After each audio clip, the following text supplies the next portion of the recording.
Olá, tudo bem com você? Passou bem esta semana? É muito bom quando chega o final de semana e a gente pode estar aqui falando sobre coisas de Deus, não é? Antes de entrarmos no assunto, eu quero falar duas coisas. A primeira, faz uma busca pelo meu nome nas redes sociais, Júnior Prato ou Ministério Adriano Júnior Prato, e se inscreva em nossos canais para você não perder nenhuma atualização que a gente coloca lá. E a segunda coisa é assim, é que se você está sendo abençoado por esses vídeos, compartilhe com as pessoas que você conhece. Tem tanta gente precisando de ouvir sobre Jesus.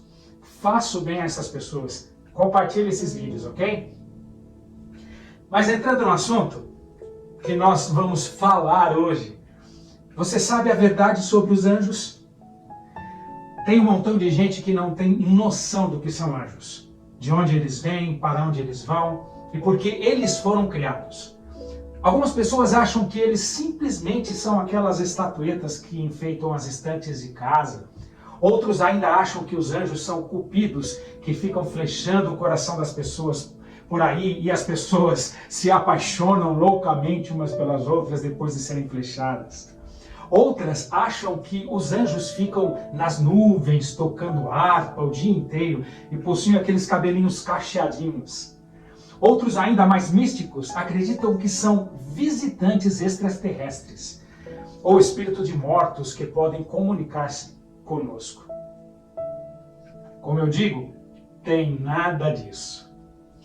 Você sabe a verdade sobre os anjos? Abra sua Bíblia em Colossenses 1,16 e vamos ver o que a palavra de Deus fala. E o importante é que eu vou colocar as passagens para você ir lendo e conferindo aqui, tá bom? Porque não vai dar tempo de a gente ler todas estas passagens. Colossenses 1,16 diz assim, preste atenção. Pois nele, Cristo, foram criadas todas as coisas nos céus e na terra, as visíveis e as invisíveis, sejam tronos, sejam soberanias, sejam potestades ou autoridades. Todas as coisas foram criadas por ele e para ele. Não há muitos dados na Bíblia sobre a hierarquia dos anjos.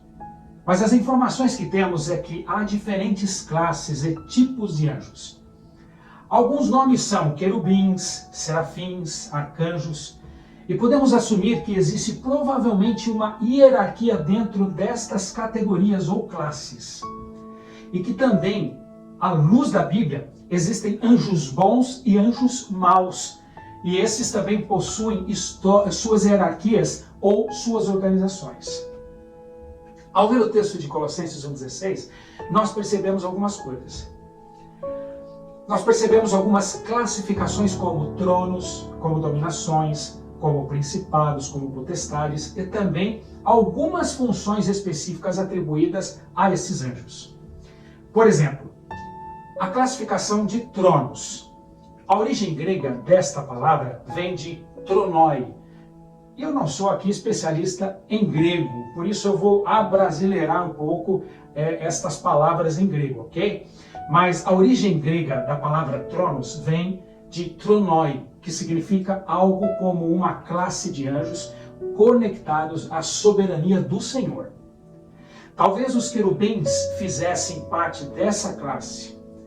Se você ler estes textos bíblicos que eu coloquei, você vai perceber a classificação tronos e o tipo de anjo, nesse caso querubins, destinado a esta tarefa específica.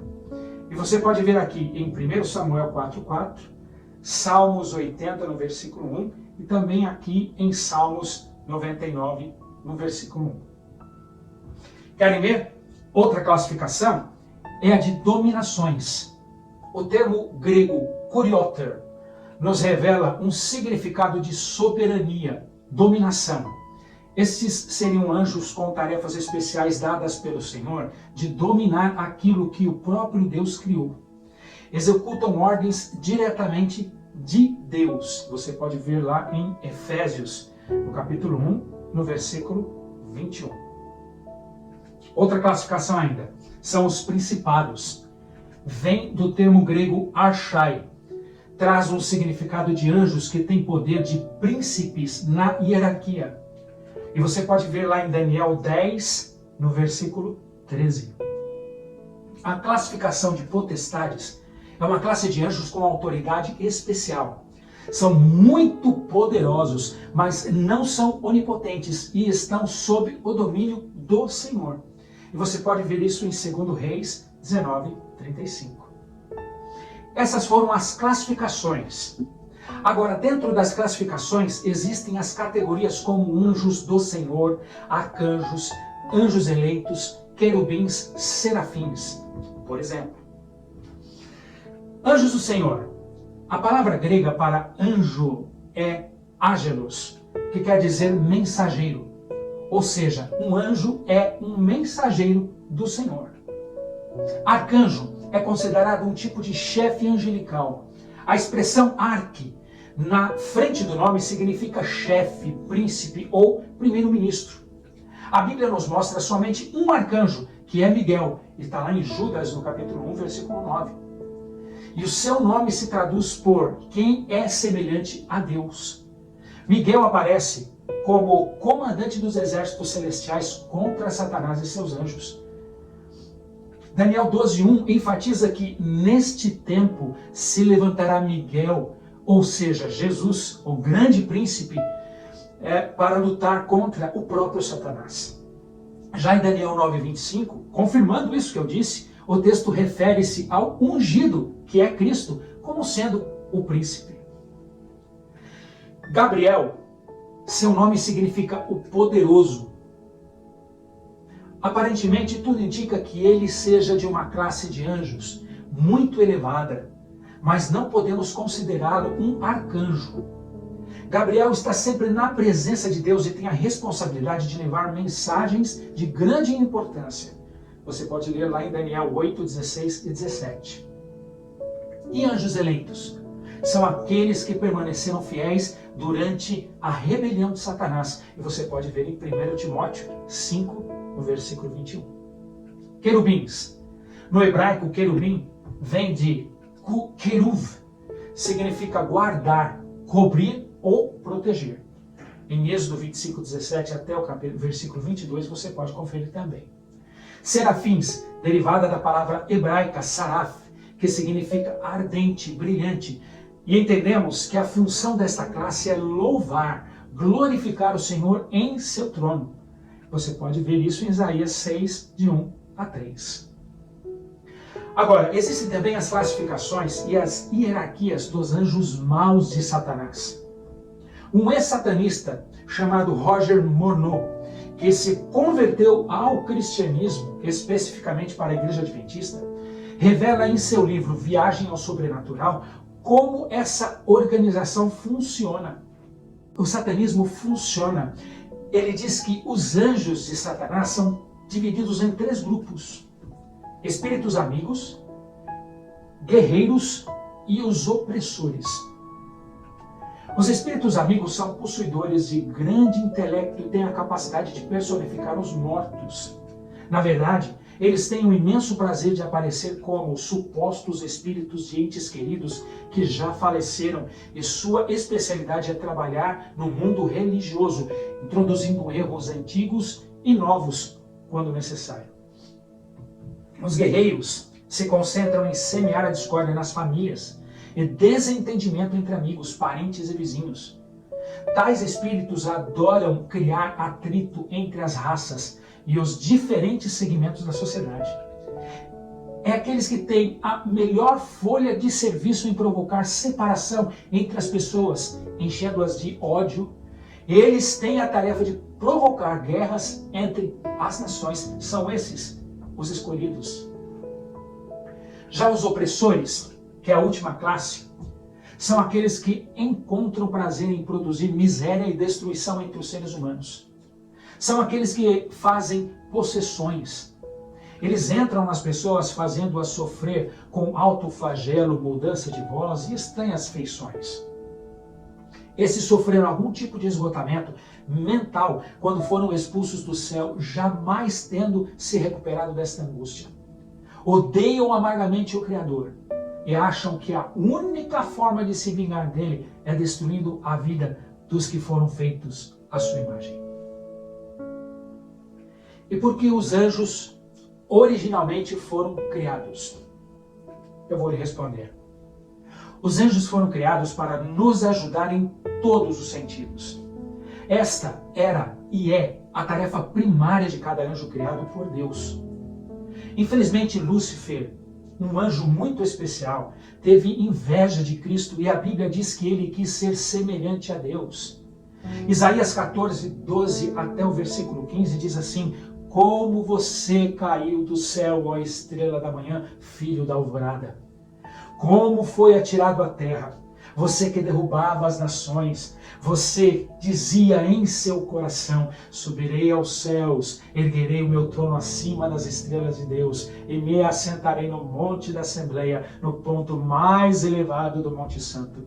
Subirei mais alto que as mais altas nuvens, e serei semelhante ao Altíssimo. Com seu nome mudado para Satanás, que quer dizer acusador de seus irmãos, Lúcifer dissemina ódio e destruição no meio daqueles que foram criados com tanto amor por nosso Deus. No princípio, ele fez com que o homem errasse. Lembram quando Adão e Eva comeram o fruto? Então, foi nesse momento que o pecado entrou no mundo. Essa foi a primeira mentira de Satanás. E a partir de então, tudo o que você vê e ouve de mal neste planeta é produzido por Satanás. Cristo veio, morreu por nós para nos dar uma chance de salvação. Mas muitos desavisados se perderão por darem ouvidos aos enganos de Satanás. Ele possui uma organização de anjos empenhados para isso.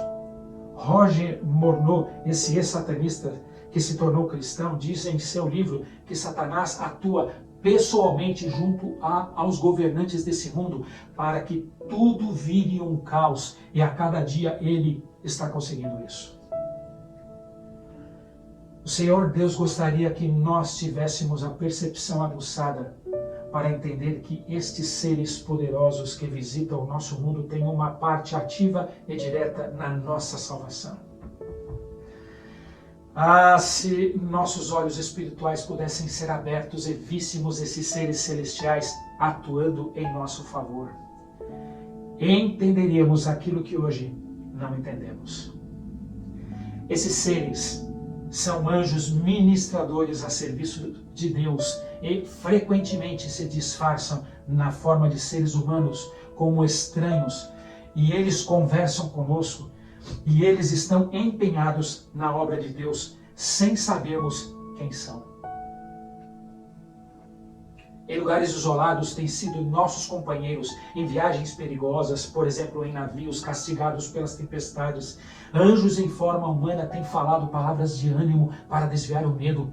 E muitos desses passageiros pensam ser estes outros passageiros com quem nunca antes haviam falado.